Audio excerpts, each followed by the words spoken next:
Welcome to another episode of the podcast, and here I'm privileged to be speaking to Mike Sathekge from Pretoria. He's the Director of Nuclear Medicine, Director of the Centre in Pretoria, and we've just been at the Australian and New Zealand Society of Nuclear Medicine meeting, where Mike has given probably the most comprehensive talk on infection I've ever seen, and I think it's born out of the challenges of South Africa. So you've got all the problems that are coming into vogue and all the different solutions, and you encompass some of the things like FDG as well as the other things.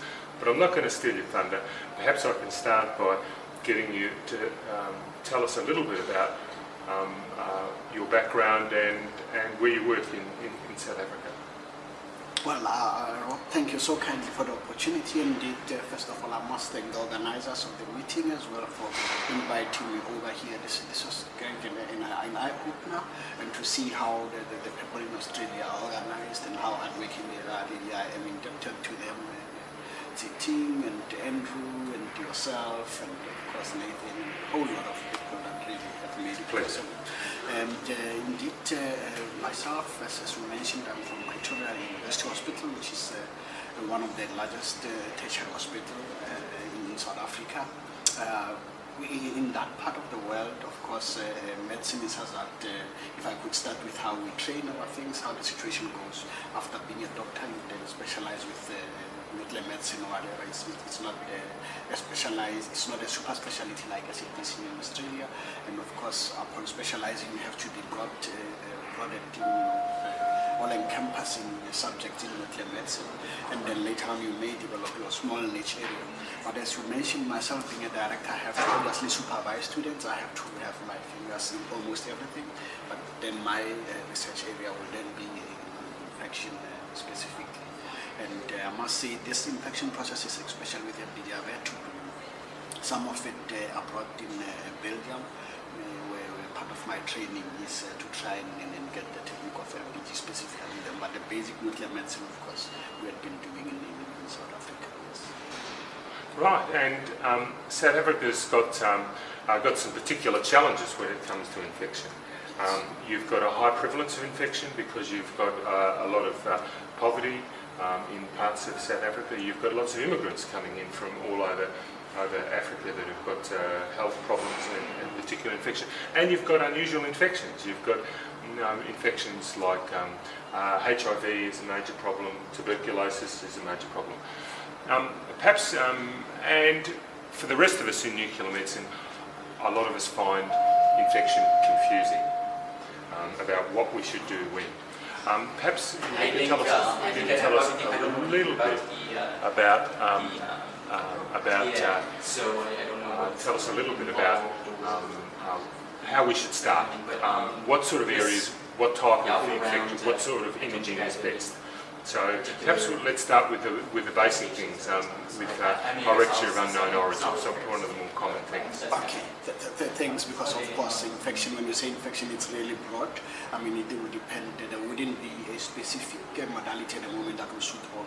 But with respect to pyrexia of unknown origin, in the past, people had always been using conventional nuclear medicine, that is using white blood cell labeled and gallium-67 to image the situation and get to detect, because our aim is to really localize where the problem is. We may not always be specific as to what type of pathology is causing the pyrexia, but then if you look at it, the pyrexia of unknown origin, you will be having it, let's for simplicity divide it into three thirds. The other third is infection, the other third will be cancer, the other third will be things like connective tissue disorders. Now, out of those thirds, if you are using the conventional nuclear medicine, that is white blood cell as well as gallium, well, not so much with gallium, but with white blood cell, then you may use the other third, which is malignancy. Meanwhile, with gallium, you may be less sensitive to things like the connective tissue disorders, and then both of them then will do infection fairly reasonable.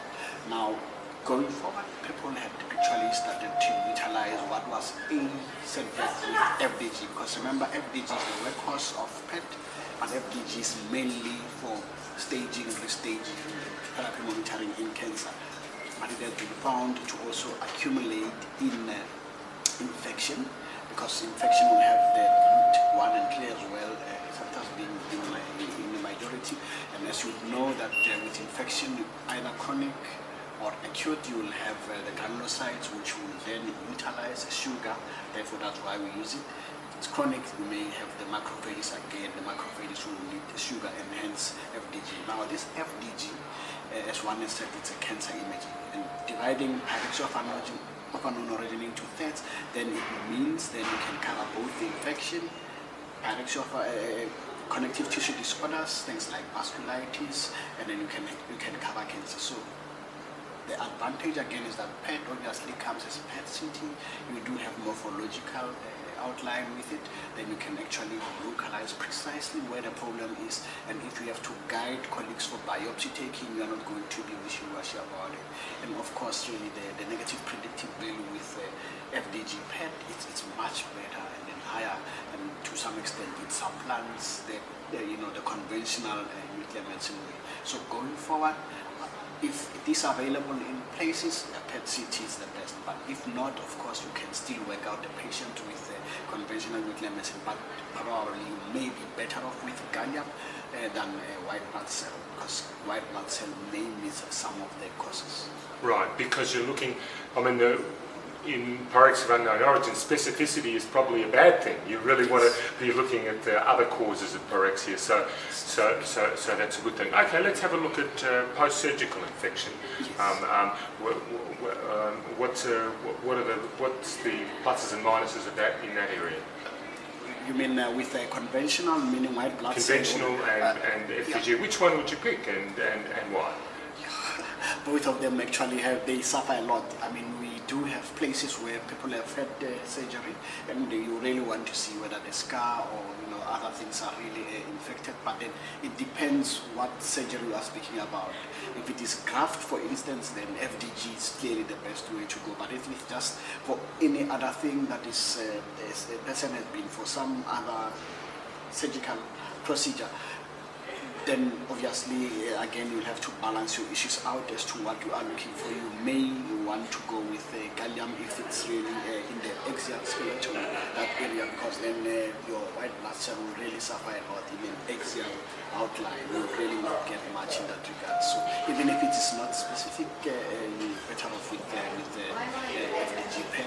And FDG PET and gallium 67, they pretty much do the same. Is that FDG is your better,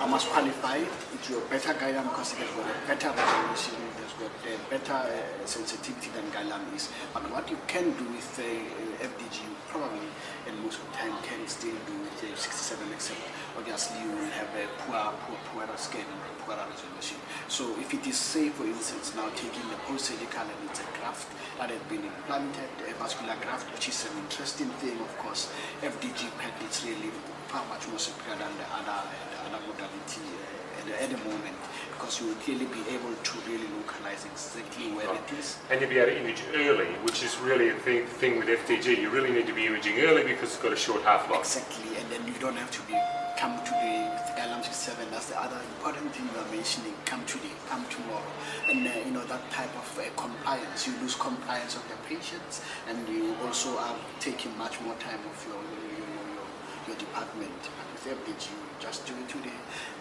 Better resolution, and the throughput is very high, and clearly I'll go for FDG PET post-surgical work.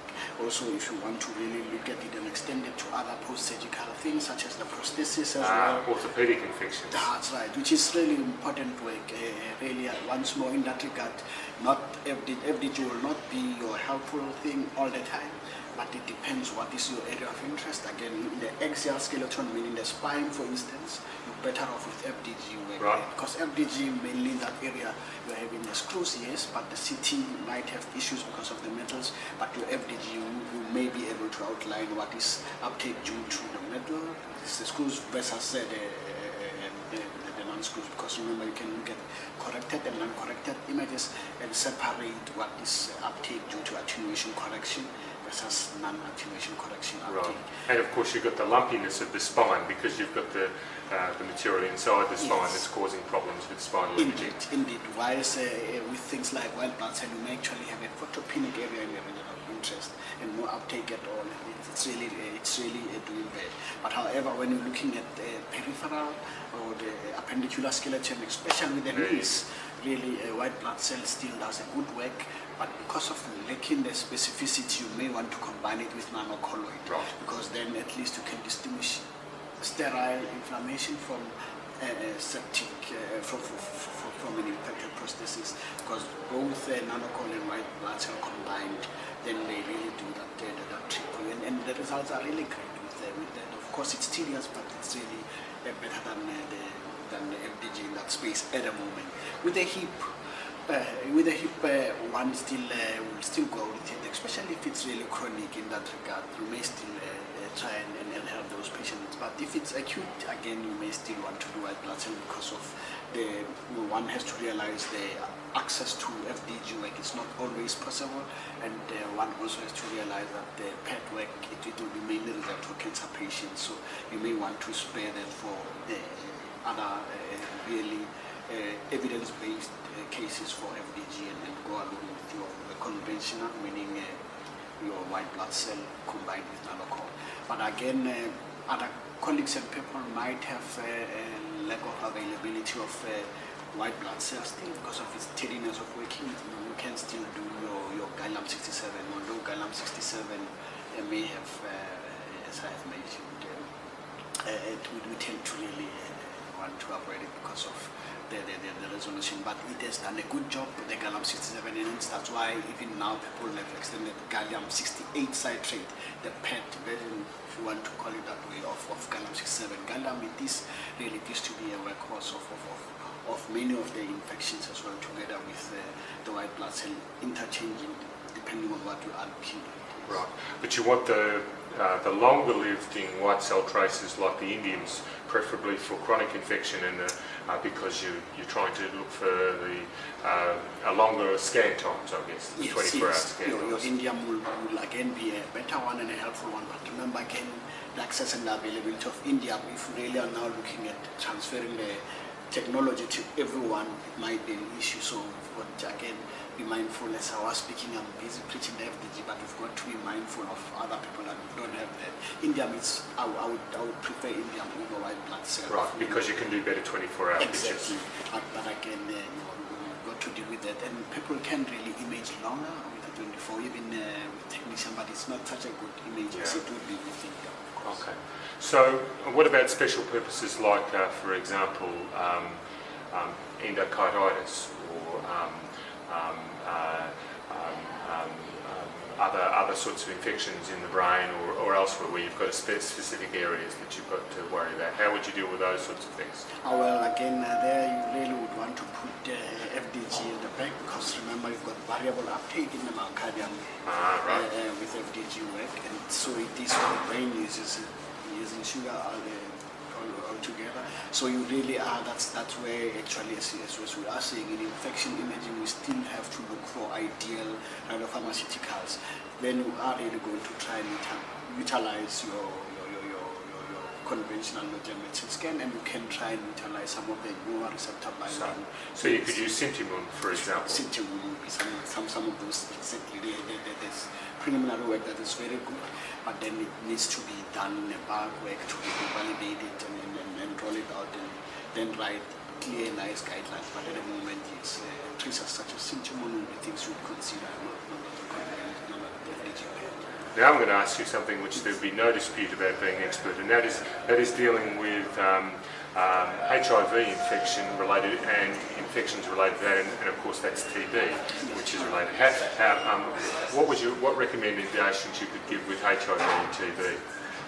HIV and tuberculosis, it's something that is really to be with us and many other developing countries.